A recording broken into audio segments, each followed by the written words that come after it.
You're tuned in to Ask the Master Auto Technician. Car questions? Get answers right now. Call 850-763-0555. James Auto Center, we fix it right, guaranteed. Beep, beep, beep, beep, yeah. All right, good morning, everybody. It's the day after the primaries. Everybody who was supposed to be winning won, I guess, and lost or whatever, but we have a lot of incumbents coming back. We did have one new seat. Tommy Ham is going to replace Mr. Nelson. Let's see, Bill Dozier stays in. Who else we got staying in? Phil Griffith staying in.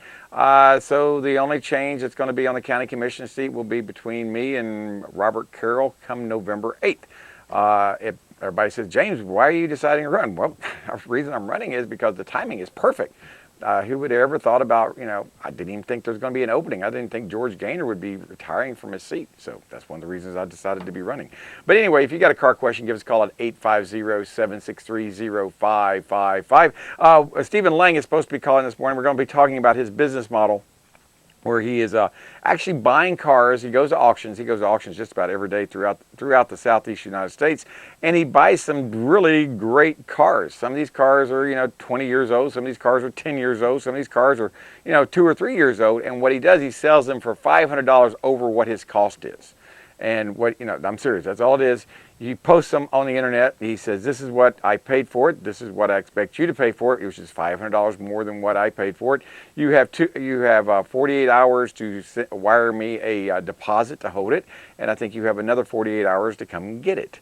I think that's a pretty good deal. He lives up in Powder Springs, Georgia. I was hoping he would call me to talk a little bit more about it, but it's early in Powder Springs, Georgia. He may not be awake yet, but like I said, it's what are you going to say about it? One of the reasons he gives you 45 hours to culminate the deal is because that gives you the opportunity as a consumer to have the car looked at by your technician. So many times people go and buy a used car and they think that it's going to be perfect. Well, first off, it's a used car, and it's got wear and tear, and unfortunately, not everybody takes really good care of their cars. Absolutely. Especially when they get ready to let them go. That's usually why they let them go, is because they know there's something coming up big, or they've already got something big. Well, that's what I usually see happening. If you see a car that looks too good to be true, it normally is too good to be true, but there are exceptions out there to every rule. What it depends on is how well the maintenance was taken care of by the previous owner. If they have records where they're changing their oil and their antifreeze and their differential fluid and transmission fluid on a regular basis,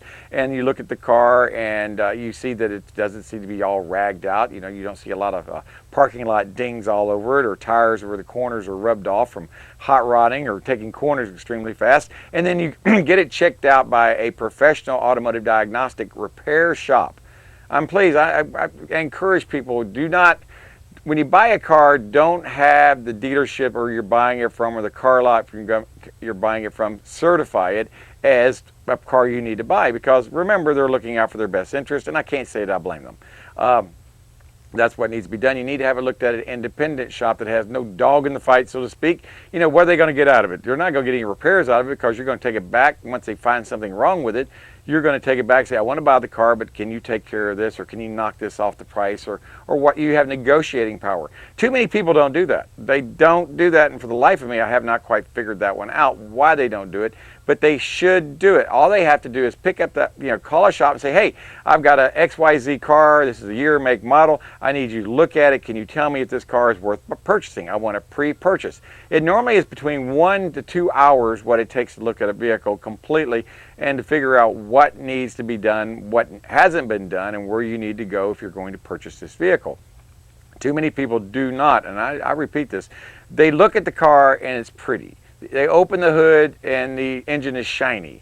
It doesn't take much to make a car look pretty and an engine look shiny. It really doesn't. For less than $100, a car lot can have a car look good and shiny. The tires can be all pretty and shiny. The interior can be vacuumed out and washed and shampooed. And the engine can be washed and sprayed with silicone to make it look brand new. But that doesn't mean the maintenance is good. That doesn't mean the tires are good, or they're too old, or it doesn't mean a lot of things on this vehicle other than it looks good. People buy on looks, and I'm caution people out there every day. Please do not buy on looks alone. Looks are something that's very important. Yes, I agree. If the car looks good, it's pleasing to the eye, you want to purchase it. But you need to make sure that certain things are done. I have found out, and Anna Marie, correct me if I'm wrong, an average person who's buying a car that's 5 years old or older is going to, between 5 to 8 years old, is going to spend between $1,500 to $2,500 worth of maintenance and to get things brought up to stuff. Yeah, those would be good numbers, and I will tell people that you didn't make those numbers up. No. Those numbers come from Consumer Reports. They do studies on this all the time, so they tell you put back $200 a month in your checking account or savings account and put that toward car maintenance, because that's what it costs to keep a car maintained. Unless you have something that's a little bit more expensive, say some of your European imports, or some of your bigger trucks. Yeah. Now, diesel trucks, if you own a diesel truck, oh boy, I don't know why people have diesel trucks, because they're work trucks, but people drive them around like soccer moms, and and they're not designed for idling, and people let them sit there and idle for hours at a time saying, hey, this is great, it's a diesel, they're designed to idle. No, they're not designed to idle. They're really not. It causes, every hour of idling is equivalent to 25 miles of driving, and that's why they put hour meters on diesel engines now, because a lot of people are letting them idle all day long, and then they come in after 3,000 miles to get their oil changed, and the oil will be all sludged up. And they go, why is this thing so sludged up? Well, they may have only had 3,000 miles on it, but they had hundreds of hours of idling. And that's not good, because the car doesn't get hot enough and stay hot enough, and it makes problems. It can't get rid of the moisture that's inside there, and so you end up causing oxidation, where moisture gets inside there, can't evaporate off, and you start making sludge.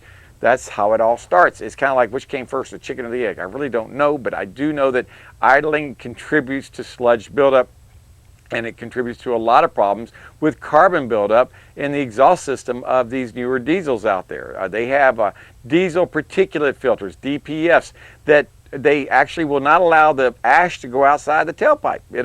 It'll capture it.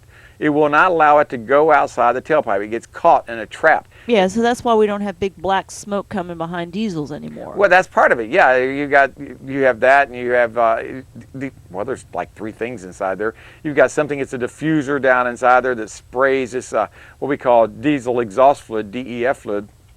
It sprays it down inside the particulate, and it breaks it up. It allows for NOx, NOx, to go away. NOx is what causes smog. It's where oxides of nitrogen where nitrogen and oxygen molecules have bonded together to form NOx, which is smog.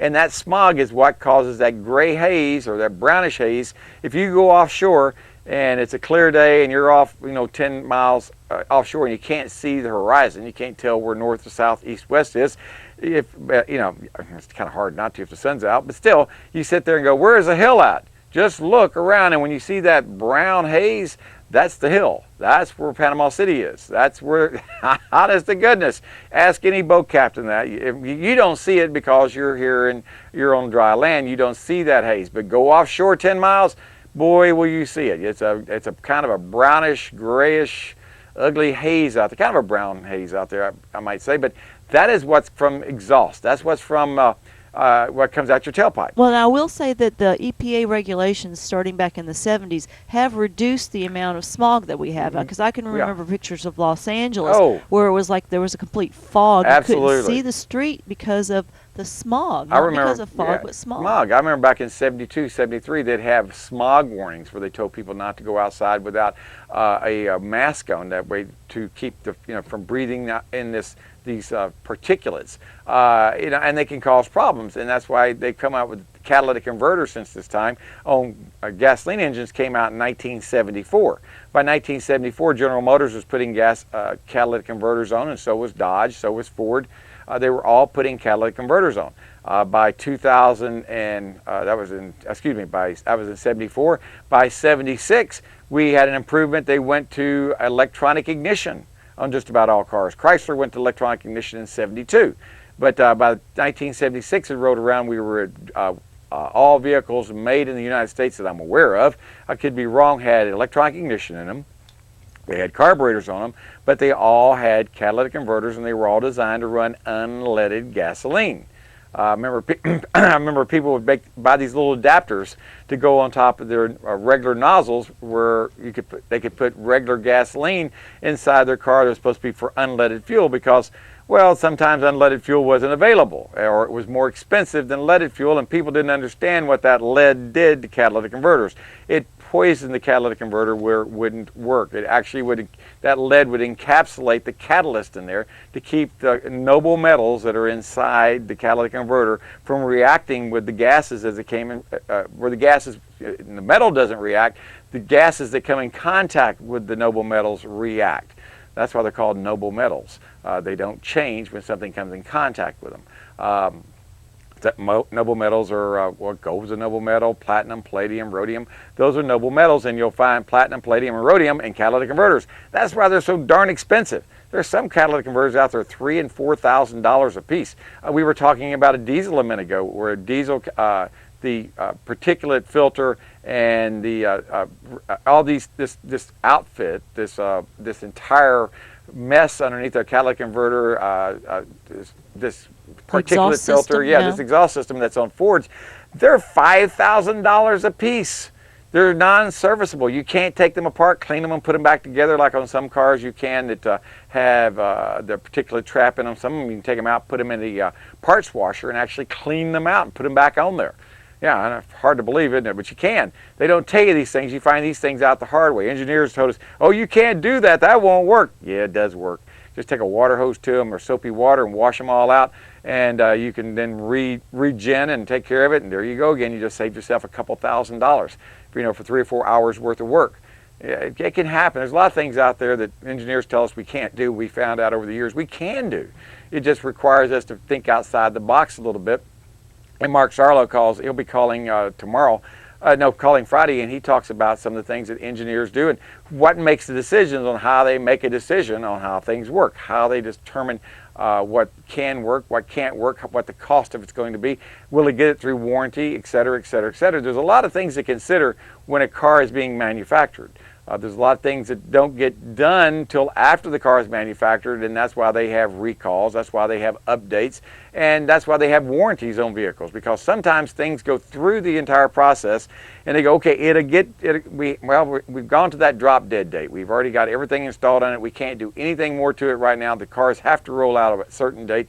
Well, when they get off the assembly line, we'll make sure that we send technical service bulletins out before the car is released to the public to have a reprogramming or to have an update done on it. And that's what they end up doing on a lot of vehicles that don't get the updates before the cars are actually produced. Well, see, a lot of times the updates, you don't know how a car is going to react under normal usage. Yeah, real life usage. When they're designing cars and trucks, they do them, without as much road testing as the general population would give them. And so maybe after 50 or 60,000 miles, other problems occur. Always. So that's why we can go back and say, okay, well, this is going to fix it with a programming issue. Always. Or maybe redesign parts. We've had that too. Oh, always. How many times have we come across wiring harnesses that have been redesigned because they are fire hazards? Oh, yeah, yes, absolutely. We can talk about that when we get back for break. Hey, this is James Morris. Give us a call, 850-763-0555. James Auto Center, we fix it right, guaranteed. Beep, beep, beep, beep, yeah.